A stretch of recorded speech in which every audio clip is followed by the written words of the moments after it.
Dear आप सभी first year dear student को वेलकम करता हूं यहाँ पे। जैसा कि आप लोग को पता है कि आप लोग का मैं 4 सब्जेक्ट करा चुका हूं इस सप्ताह में, चारों सब्जेक्ट का प्रश्न। तो अभी जो आज और जो कल होगा तो आप लोग के लिए मैं यहाँ पे ऑब्जेक्टिव्स लेकर आऊँगा। तो आज जो मैं लेकर आया हूँ वो बिहेवियर साइंस के कॉन्सेप्ट भरा ऑब्जेक्टिव्स होगा। देखिए ये जो वीडियो होगा ये आपके मैचिंग के लिए, ठीक है ना, ये आपके मैचिंग के लिए हो, ट्रू फॉल्स के लिए हो, ठीक है, ट्रू फॉल्स के लिए हो या फिलअप के लिए हो, ठीक है। आपको किसी भी तरीक़ा से ऑब्जेक्टिव पूछेगा या एमसीक्यू हो, किसी भी तरीक़ा के ऑब्जेक्टिव अगर आपसे पूछता है एग्ज़ाम में तो आपके लिए यह वीडियो बहुत ज़्यादा हेल्पफुल होने वाला है। यहाँ पे हम 50 ऐसे वर्ड लिए हैं जिसका हम लोग मतलब देखेंगे बिहेवियर साइंस में। और आप लोग को पता है कि बिहेवियर साइंस में साइकोलॉजी और सोशियोलॉजी दोनों होता है, तो दोनों से मिक्स क्वेश्चन 50 होंगे बिहेवियर साइंस के। और ये 50 क्वेश्चन आपको 70 क्वेश्चंस का नॉलेज देगा। जब आप वीडियो पूरा देखेंगे तो आपको पता चल जाएगा। अगर आप इसको चाहते हैं कि अच्छे से पीडीएफ की तरह हम जब मन हो तब पढ़े तो nursingyan.com पर जाकर आप इसका जो है अच्छे से पढ़ सकते हैं, देख सकते हैं, ठीक है। क्या मैंने कहा कि nursingyan.com पर जाकर इसे आप अच्छे से पढ़ सकते हैं, देख सकते हैं। पीडीएफ के तौर पर वहीं पे मिलेगा आपको हिंदी और इंग्लिश दोनों लैंग्वेज में। पहले हिंदी रहेगा फिर उसके नीचे इंग्लिश रहेगा। तो चलिए हम एक एक करके समझते हैं। अब देखिए यहाँ पे behaviour science concept for objectives. Concept मैंने क्यों दिया है, क्योंकि यह किसी भी ऑब्जेक्टिव्स में आपके काम आने वाला है, चाहे नॉलेज के पर्पज़ से लीजिए या ऑब्जेक्टिव क्वेश्चन के पर्पज़ से लीजिए। बहुत ज़्यादा जो है आपको ये वीडियो हेल्पफुल होने वाला है। तो जो लोग देखेंगे उनको बहुत बेहतर होगा, नहीं देखेंगे उनकी अपनी मर्जी है, ठीक है। चलिए शुरू करते हैं। मेरे डियर, पहला है किसी इच्छा या आवश्यकता के बाधित होने से उत्पन्न संवेगात्मक तनाव। संवेगात्मक तनाव के मतलब क्या होता है कि जो स्ट्रेस, जो इमोशनल स्ट्रेस उत्पन्न होता है। मानिए हमारा इच्छा, हमारा कोई लक्ष्य है और उस लक्ष्य में कोई बाधा उत्पन्न हो जाता है, कोई रुकावट आ जाता है, तो उसके फलस्वरूप हमें तनाव होता है, डिप्रेशन होता है। तो ये सब चीज़ें जब उत्पन्न होता है तो उसे हम क्या कहते हैं, तो मैं आप लोग को पढ़ाया हूँ कुंठा। कुंठा जो है तनाव उत्पन्न करता है, व्यक्ति में स्ट्रेस उत्पन्न करता है। और वह कब होता है, जब किसी इच्छा यानी कोई लक्ष्य में बाधा उत्पन्न आता है, लक्ष्य पूरा नहीं होता है तो व्यक्ति में कुंठा उत्पन्न होता है, फ्रस्ट्रेशन। समझ रहे हैं ना। जब कोई काम आपका नहीं होगा तो आपके मन में तनाव उत्पन्न होता है, फ्रस्ट्रेशन भर जाता है, तो वही ना होगा। चलिए दूसरा है प्रत्याहार। अब आपको एक समझना पड़ेगा, मैं आपको आगे पढ़ाऊंगा, ठीक है ना, मैं आपको आगे पढ़ाऊंगा वहाँ पे मेंटल डिफेंस मैकेनिज्म, ठीक है ना। मेंटल डिफेंस मैकेनिज्म रक्षात्मक प्रक्रियाएं मैं पढ़ाऊंगा। वह दो तरह के होता है, एक निगेटिव एक पॉजिटिव होता है, ठीक है। जो व्यक्ति को तनाव को, चिंता को, ठीक है ना, अंतर्द्वंद को सुलझाने में काम में आता है रक्षात्मक प्रतिक्रिया, ठीक है, उसे मेंटल डिफेंस मैकेनिज्म कहते हैं इंग्लिश में। तो उसका एक प्रकार है प्रत्याहार, विड्रॉल। विड्रॉल एक प्रकार का आपका निगेटिव टाइप का क्या है, रक्षात्मक प्रतिक्रिया है, ऋणात्मक प्रकार का। तो प्रत्याहार क्या है, यह एक रक्षात्मक प्रतिक्रिया है, डिफेंस मैकेनिज्म है, ओके। तीसरा है मनुष्य की किसी अवस्था में वहाँ के वातावरण के प्रति जानने वाली अनुक्रिया। मेरे डियर, आप समझिए कि आप एक व्यक्ति है और आपको अपने आसपास के वातावरण के प्रति आपको जो है ज्ञात है, आप अपने वातावरण के प्रति सजग हैं, आप अपने वातावरण में जो है सभी लोगों के साथ मिलकर रह रहे हैं, तो वही व्यवहार होता है। जब कोई व्यक्ति वातावरण से सामंजस्य नहीं बैठा पाता है तो वह व्यक्ति का क्या होता है कि व्यवहार गड़बड़ होने लगता है, ठीक है। तो लोग कहता है कि इसका व्यवहार ठीक नहीं है, ठीक है ना। तो मनुष्य अपने वैसा अवस्था जहां वह वातावरण के प्रति ऐसा अनुक्रिया करता है उसे हम व्यवहार कहते हैं। मन में 2 या 2 से अधिक विरोधी प्रेरणाएं उत्पन्न होती है जिनका पूर्ति एक साथ संभव न हो कि अवस्था क्या कहलाता है। तो मैं आप लोग को पढ़ा चुका हूं, ध्यान में दीजिए कि जब भी मन में 2 या 2 से अधिक ऐसे भावना, ऐसे प्रेरणा या ऐसे कोई बात हो या ऐसे कोई लक्ष्य हो जो एक ही समय पर 2 तरह के सिचुएशन पैदा करता हो, तो उसे हम लोग क्या कहते हैं, अंतर्द्वंद कहते हैं, कॉन्फ्लिक्ट कहते हैं। आपको पता होगा कि एक ही तरह के एक ही समय में परस्पर 2 ऐसे विरोधी, 2 एक दूसरे के ऐसे विरोधी करने वाला कोई भी चीज़, चाहे आपका कोई सोच हो, चाहे कोई लक्ष्य हो, चाहे कुछ भी हो, जो दोनों एक ही समय उत्पन्न होता हो और एक दूसरे को विरोध करता हो, तो वह क्या कहलाता है, अंतर्द्वंद कहलाता है। जब आपके मन में द्वंद्व चलता है तो आप कोई भी चीज़ को निर्णय लेने में असफल रहते हैं, ठीक है ना। चलिए 5वां है व्यक्ति के मन की वह स्थिति या तत्परता जो किसी व्यवहार को पूरा करने एवं किसी लक्ष्य को पूरा करने के लिए अभिप्रेरित करता है। तो मेरे डियर आप लोगों को मैं मोटिवेशन पढ़ाया हूँ, उस मोटिवेशन में मैंने आपको क्या बताया कि वैसा स्थिति या ऐसा तत्परता जो किसी व्यक्ति को किसी चीज़ को पूरा करने के लिए जो है करने के लिए प्रेरित करता हो, आगे की तरफ अभिप्रेरित करता हो, तो उसे प्रेरणा कहते हैं, मोटिवेशन कहते हैं। ठीक है, वैसा चीज़, वैसा स्थिति या वैसा कोई भी चीज़ जो आपको आगे बढ़ने के लिए अभिप्रेरित करे वो मोटिवेशन होता है। ठीक है ना, मोटिवेटर होता है, प्रेरणा होता है। ठीक है ना। 6ठा है कुंठा, अंतर्द्वंद एवं प्रतिबल। मेरे डियर कुंठा, अंतर्द्वंद और प्रतिबल यानी स्ट्रेस, इसको तनाव भी कहते हैं, कॉन्फ्लिक्ट कहते हैं, फ्रस्ट्रेशन कहते हैं। और ये तीनों जो होता है, इस तीनों में समायोजन गड़बड़ा जाता है। ठीक है ना, इस तीनों में क्या होता है, समायोजन हम नहीं बना पाते हैं और यही जो है कारण होता है कि ये तीनों उत्पन्न हो जाता है। कुंठा क्या है, आप लोगों को पता है कि किसी लक्ष्य के असफलता से उत्पन्न तनाव होता है ये। ठीक है। अंतर्द्वंद क्या होता है कि दो तरह के परस्पर विरोधी भावनाएं मन में उत्पन्न होना और दोनों एक दूसरे के पूर्ति के लिए हमेशा तत्पर रहता है, लेकिन कोई नहीं पूर्ति हो पाता है, तो यह अंतर्द्वंद होता है। प्रतिबल स्ट्रेस होता है जो किसी असफलता के कारण किसी व्यक्ति में जो है उत्पन्न होता है, तो यह तनाव, और इन सब में जो है व्यक्ति समायोजन नहीं बना पाता है। अब आ गया 7वां दमन क्या होता है, तो आप लोग को पता होना चाहिए, दमन भी एक प्रकार के रक्षात्मक प्रतिक्रिया ही है। रिप्रेशन एक प्रकार के क्या है, दमन प्रक्रिया ही है। इसको आप लोग जब आप देखेंगे निगेटिव पॉजिटिव दोनों डिफेंस मैकेनिज्म का प्रकार, तो पता चलेगा। 8वां है आनंद या हर्ष की परिस्थिति। मेरे डियर चाहे आनंद हो या खुशी हो, यह कौन सा परिस्थिति होता है, तो मैं आप लोग को पढ़ाया हूँ, यह एक इमोशन होता है। और यह किस प्रकार की इमोशन है, तो यह पॉजिटिव इमोशन है। ठीक है, जो भी अच्छा वाला मनोभाव होगा, मन का भाव, वह पॉजिटिव टाइप का इमोशन होगा। जो गड़बड़ होगा, जैसे दुख हो गया, दर्द हो गया, ठीक है ना, रोना हो गया, चिंता हो गया, तनाव हो गया, ये सब क्या हो गया, ये सब हमारा ऐसा इमोशन हो गया जो ऋणात्मक है। तो ये दोनों क्या है, मनोभाव है, मन का भाव यानी इमोशन ही है। ठीक है। 9वां है उच्च कुल विवाह, उच्च पद पर नियुक्ति, उच्च पुरस्कार से प्राप्त धन से उत्पन्न स्ट्रेस कैसा होता है। मानिए किसी को उच्च कुल में विवाह हो गया, ठीक है, किसी को उच्च पद पर चला गया, किसी को उच्च जो है प्राइज मिला, किसी को उच्च प्राइज से कोई धन मिला, तो उससे व्यक्ति के अंदर कोई तनाव आता है, तो उसे हम लोग फ्रस्ट्रेस कहते हैं। ठीक है, किसी चीज़ से अगर आपको सब चीज़ अच्छा है लेकिन फिर भी व्यक्ति उससे फ्रस्ट्रेट हो जाता है। क्यों? क्योंकि उससे भी लोगों को अच्छे चीज़ों से भी जो है कभी कभी व्यक्ति में चिंता आता है। आत्मा का ज्ञान होना मनोविज्ञान कहलाता है। किसी के आत्मा का ज्ञान यानी व्यवहार का ज्ञान होना मनोविज्ञान कहलाता है। यही चीज़ें है। 11 नंबर मेरे डियर यहाँ पे देखिएगा, एक सरल समान व्यक्ति भीड़ या जुलूस का सदस्य बनकर तोड़ फोड़ व आगजनी कर बैठता है, उस किस कारण से। तो मानिए जब एक समूह में हम रहते हैं, देखते होइएगा कि जब एक जुलूस निकलता है तो देखते हुए कि अक्सर उसमें जो है पत्थरबाजी या झंझट हो जाता है दो पक्षों में। ऐसा क्यों होता है?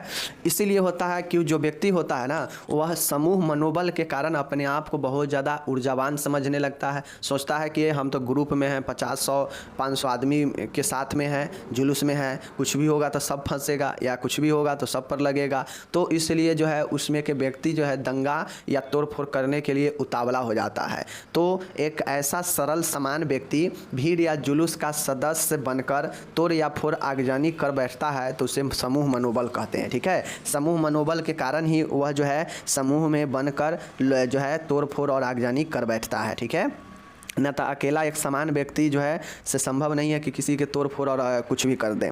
बिखरा हुआ मानव समूह जिसका कोई स्थान निश्चित न हो। मेरे डियर एक ऐसा बिखरा हुआ समूह, बिखरा हुआ का मतलब क्या होता है कि टूट फूट, ठीक है ना, मतलब ज्वाइंट नहीं है। तो ऐसा बिखरा हुआ समूह जिसका कोई स्थान निश्चित ना हो। तो मेरे डियर जनता है, मतलब पब्लिक ही एक ऐसा समूह होता है मानव का जिसका कोई स्थान नहीं होता है। पब्लिक देखिएगा तो मान के 10 दिन का मेला है, कहीं पे 10 दिन का मेला लगा है, ठीक है, वहाँ पे बहुत ज़्यादा क्राउड जुट रहा है। तो 10 दिन तक मेला है, उसके बाद वह मेला क्या हो जाएगा, ख़त्म हो जाएगा, फिर वह कहीं और जाकर लगेगा, फिर वहाँ पे भीड़ होगा। तो मतलब क्या हुआ कि यह समूह बिखरा हुआ होगा। ठीक है, यह जो है अनिश्चित होता है और यह जो है समान बदलते, यह स्थान बदलते रहता है, इसका स्थान कोई निश्चित नहीं होता है। तो यह जनता का ही समूह होता है। ठीक है, 13 नंबर, केवल मानव समाज में क्या पाई जाती है? तो मेरे डियर, कल्चर, संस्कृति ही एक ऐसा आपके समाज में होता है जो यह सिर्फ और सिर्फ मानव समाज में ही पाया जाता है। क्या क्या देखते होइएगा, कोई जानवर या कोई पशु पक्षी में अपना कल्चर पाया जाता है, उसमें क्या कल्चर होता है? लेकिन हमारे मानव समाज में ही कल्चर पाया जाता है। तो केवल मानव समाज में केवल मानव समाज में संस्कृति ही पाया जाता है, संस्कृति और कहीं नहीं होता है। ठीक है। औपचारिकता और घनिष्ठता का अभाव कहाँ होता है? तो मेरे डियर, आप लोग को पता होना चाहिए कि घनिष्ठता और अपनापन और औपचारिकता का जो अभाव होता है वह द्वितीयक सेकेंडरी जो है सोशल ग्रुप में पाया जाता है। प्राथमिक वाला तो परिवार गांव होता है जहां पे बहुत ज़्यादा हेल मेल और जो है रिश्ता बना रहता है, लेकिन द्वितीयक समूह बड़ा होता है, इस कारण से यहाँ पे घनिष्ठता का अभाव होता है। 15 नंबर है, एक पीढ़ी से दूसरे पीढ़ी में संस्कृति का हस्तांतरण क्या कहलाता है? जैसे आपके दादाजी से आप कुछ सीखे होंगे, आपके दादाजी से आपके पिताजी सीखे होंगे, पिताजी से आप सीखे होइएगा, तो यह क्या होता है? एक पीढ़ी से दूसरे पीढ़ी में हस्तांतरण होते रहता है, ट्रांसफ़र होते रहता है, तो यह संस्कृति विरासत ही होता है। सभी व्यक्ति को अपने अपने समाज में संस्कृति मिलता है, जो उसके पुराने रीति रिवाजों से चले आ रहा होता है, उसको भी जो है नए ज़माने में भी लोग फॉलो कर रहा है, तो वह एक संस्कृति विरासत होता है जो पीढ़ी दर पीढ़ी हस्तांतरण होते रहता है। ठीक है। परिचर्या, नर्सिंग में नर्स को सफलता के लिए ज़रूरी है रोगी के संस्कृति को जानना, कि रोगी का कल्चर क्या है। नर्स को सफलता पाना है तो उसको जो है रोगी की संस्कृति यानी कल्चर को जानना पड़ेगा, क्योंकि सब अलग अलग कल्चर के मानने वाले होते हैं। ठीक है ना।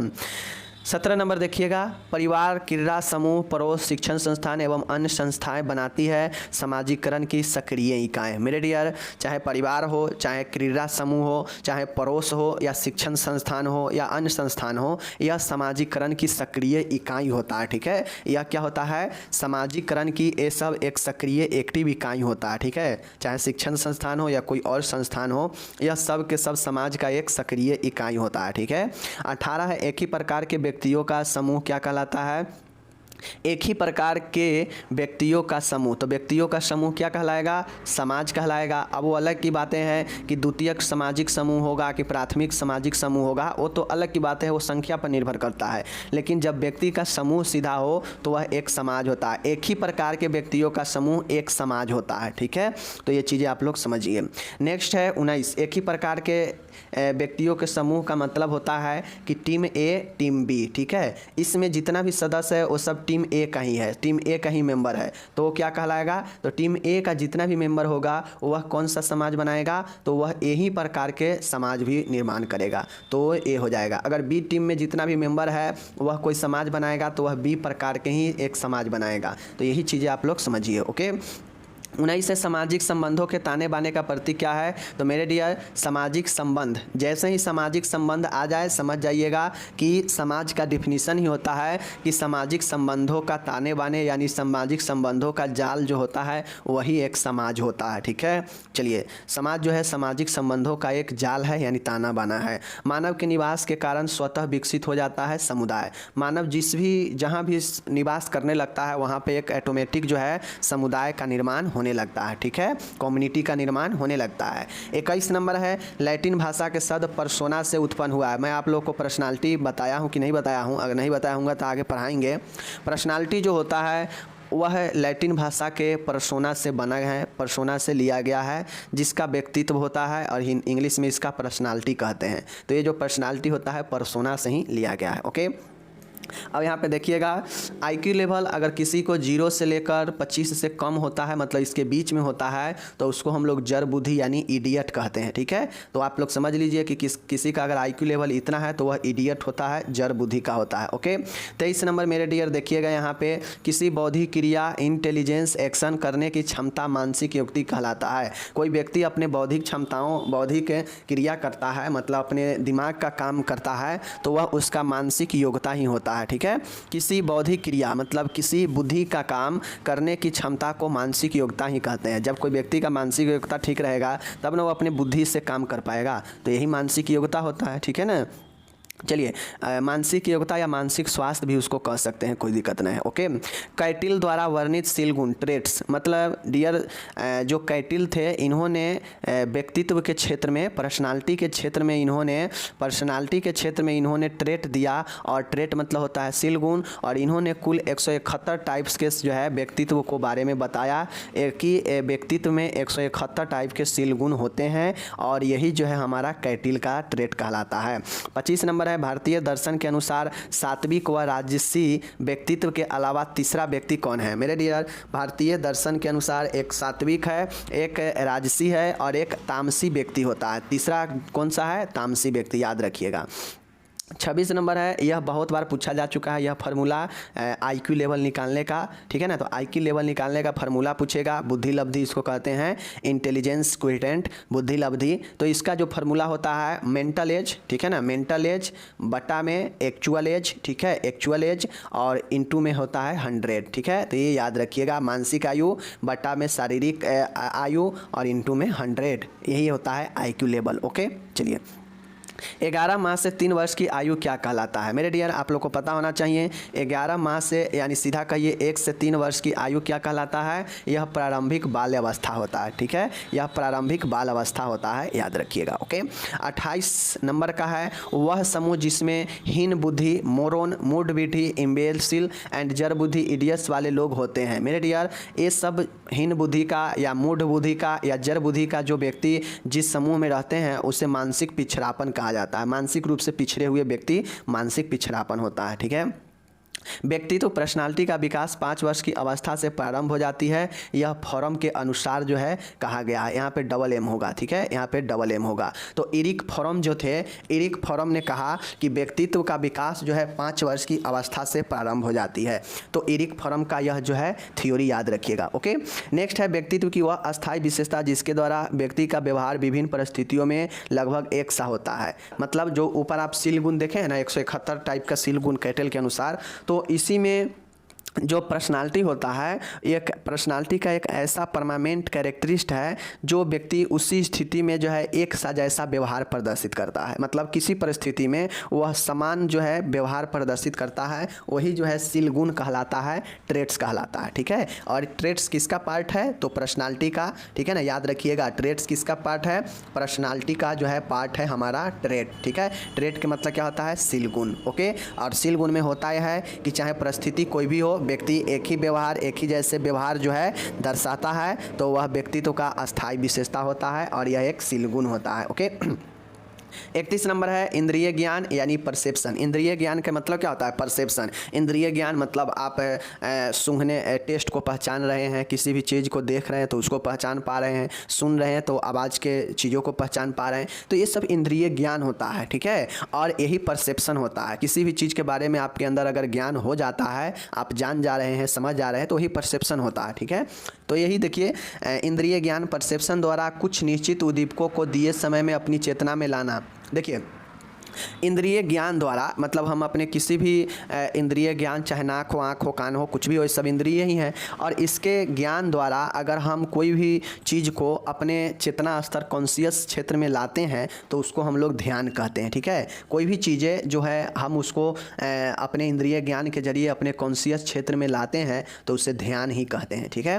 चलिए 32 नंबर है, वह ध्यान जो उद्दीपक से संबंधित विचारों पर केंद्रित है। मेरे डियर, वह ध्यान जो एस्टुमुलेट का मतलब क्या होता है? एस्टुमुलेट के मतलब होता है कोई वस्तु, ठीक है, कोई भी वस्तु, कोई चीज़, कोई स्थिति, ठीक है ना, जो वह ध्यान जो उद्दीपक से संबंधित विचारों पर केंद्रित होता हो। तो उद्दीपक जो एस्टुमुलेट कोई वस्तु है, इसके विचार पर केंद्रित होगा तो उसके हम विचारात्मक ध्यान कहेंगे, ठीक है, समझ गए।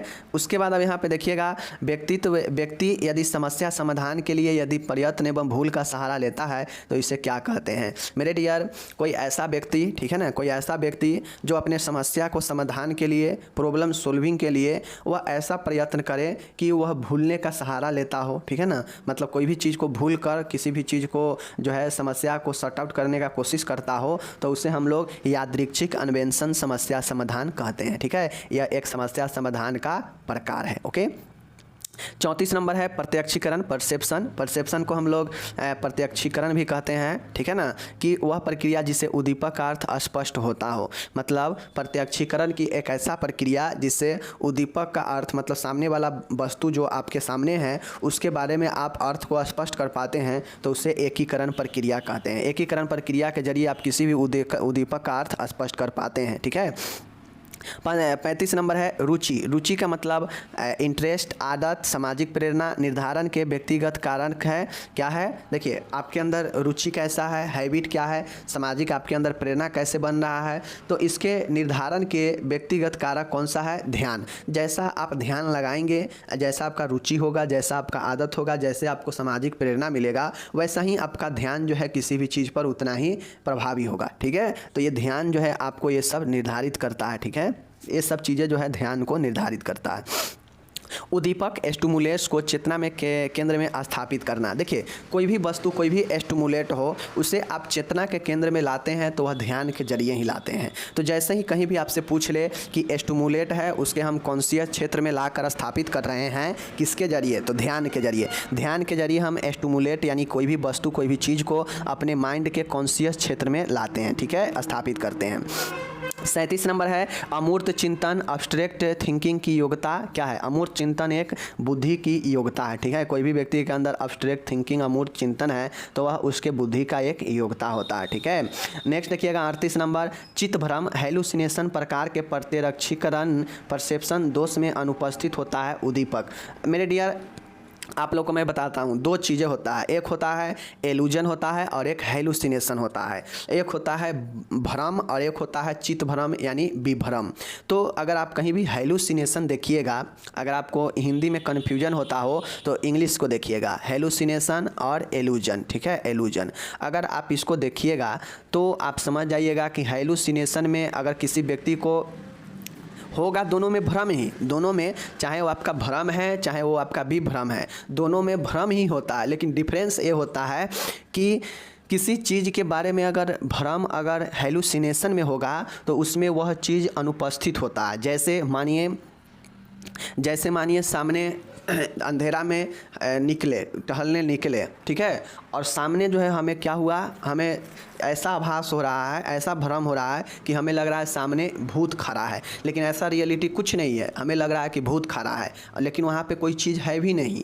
तो क्या हो गया कि हमें क्या लग रहा है कि कोई चीज़ उपस्थित, रियलिटी ये है कि वहाँ पे कोई भी चीज़ उपस्थित है नहीं, मतलब कोई भी स्टिमुलेट जो है नहीं, लेकिन हमें अनुभव हो रहा है, हमें ये भ्रम हो रहा है कि कोई चीज़ उपस्थित है, मतलब एक गलत धारणा, ठीक है ना। तो वो हो जाता है हमारा हेलुसिनेशन।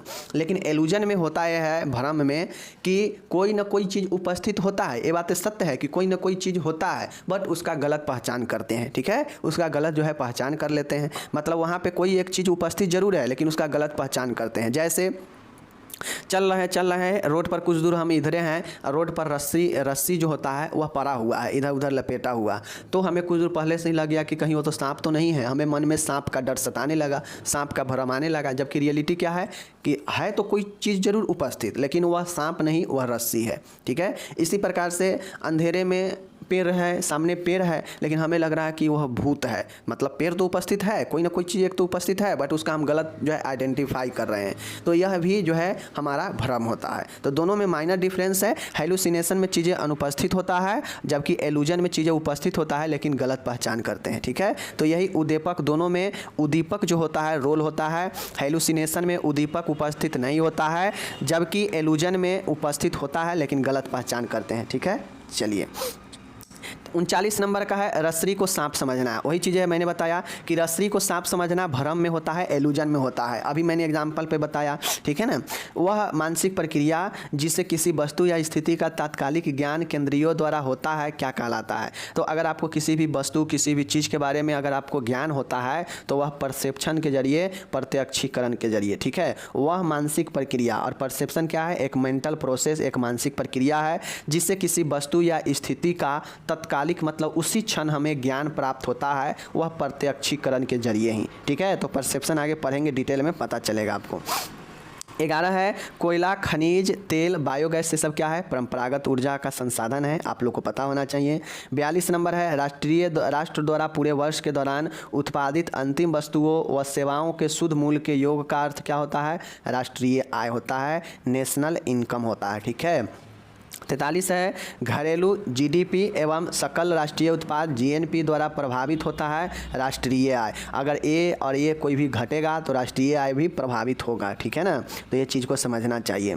43 है वह पत्रक जो परिवार की आय व व्यय को दर्शाता है वह पारिवारिक बजट कहलाता है। परिवार में भी बजट तय होता है। ठीक है, भले आपको या किसी और में नहीं होता हो, लेकिन अच्छे अच्छे फैमिली जो है अपने साल भर के खर्च का ब्यौरा तैयार करके रखता है। तो वह पत्रक जो परिवार की आय तथा व्यय, इनकम और एक्सपेंडिचर को दर्शाता है वह पारिवारिक बजट कहलाता है। ओके। 1 वर्ग किलोमीटर में रह रहे व्यक्तियों की संख्या क्या दर्शाता है? तो मेरे डियर आप लोग को पता होगा कि जनसंख्या घनत्व कैसे निकालते हैं। तो जितना 1 किलोमीटर में जितना भी व्यक्ति रहता है वही जो है उसका क्या कहलाता है? घनत्व कहलाता है। तो यह जनसंख्या का घनत्व कहलाता है। ओके। 46 नंबर है, देखिएगा विशेष नाम का सामाजिक समूह जिसके सदस्य उसी में उत्पन्न होते हैं और उनमें बाहर विवाह करना निषेध होता है। देखिए, जैसे आप जिस भी कास्ट में जिस भी जाति में जन्म लेते हैं तो क्या आपको परिवार या कोई समाज जो है आपको यह आज़ादी देता है कि आप किसी दूसरे शादी में जाकर आराम से शादी कर सकते हैं? आपको अगर किसी दूसरे जाति से दूसरे धर्म से प्रेम हो गया तो शादी करने के लिए समाज और परिवार के खिलाफ में जाना पड़ेगा। ठीक है। देखिए, एक्चुअली परिवार अपने बच्चे के खिलाफ में नहीं जाते हैं, बच्चे के पसंद के साथ ही रहते, लेकिन परिवार का मजबूरी रहता है चूँकि उनको रहना उसी समाज में है। तो समाज के लोग जो है बोल बोल के ताने बाने विभिन्न प्रकार के बुराई हनाई खोजने लगते हैं। इसलिए जो है क्या करते हैं कि परिवार भी वहाँ पे आपका साथ नहीं देते हैं। ठीक है, ये बातें होती है। तो एक विशेष नाम का सामाजिक समूह, विशेष नाम का मतलब आप किसी भी जाति में किसी भी धर्म में आप जन्म लेते हैं तो जन्म लेने के बाद आप उस सदस्य हो जाते हैं उस समाज का। ठीक है, तो ऐसे में आप किसी बाहरी समाज से अगर आप शादी करना चाहते हैं तो नहीं होता है, यह निषेध होता है। ठीक है, और वह जाति ही होता है। समझ गए? चलिए, तो ये चीज़ समझ गए। ओके। ऐसा समूह जो जन्मजात शारीरिक लक्षणों के कारण दूसरों से भिन्न होते हैं। मेरे डियर आप लोग देखते होइएगा कि अलग अलग जनजाति प्रजाति के लोग जो है पाए जाते हैं और सब का जो है शारीरिक संरचना अलग अलग होता है, लक्षण अलग होता है। जैसे देखिएगा कि जो इंडिया में जो सामान्य लोग होते हैं उसका संरचना अलग होता है, आदिवासी होंगे उसका देखते होइएगा कि पहनावा उढ़ावा उनका स्ट्रक्चर अलग होता है, अफ्रीका में चल जाइएगा तो उसका शारीरिक ढांचा अलग हो जाता है। तो ऐसा समूह जो जन्मजात शारीरिक लक्षणों के कारण दूसरों से भिन्न होते हैं, मतलब यहाँ पे शारीरिक लक्षणों के कारण भिन्न होते हैं, वह प्रजाति होता है, एरेसेज होता है। ठीक है। सिर, देखिए सिर, नाक, खोपड़ी की बनावट, कद, रक्त समूह, त्वचा व आँखों का रंग, केशों की रचना एवं भाषा, आँखों की बनावट, होठ, टूढ़ी आदि लक्षणों से पहचानते हैं प्रजाति को। ठीक है, ये सब देखते होइएगा कि बाल जो होता है, देखते होइएगा कि जो अफ्रीकन लोग होते हैं, अफ्रीका में बहुत सारे प्रजाति है, देखते हो उसका केस एकदम सर से चिपटा हुआ रहता है, होता है ना, या वेस्ट इंडीज के देखिएगा खिलाड़ी सबको।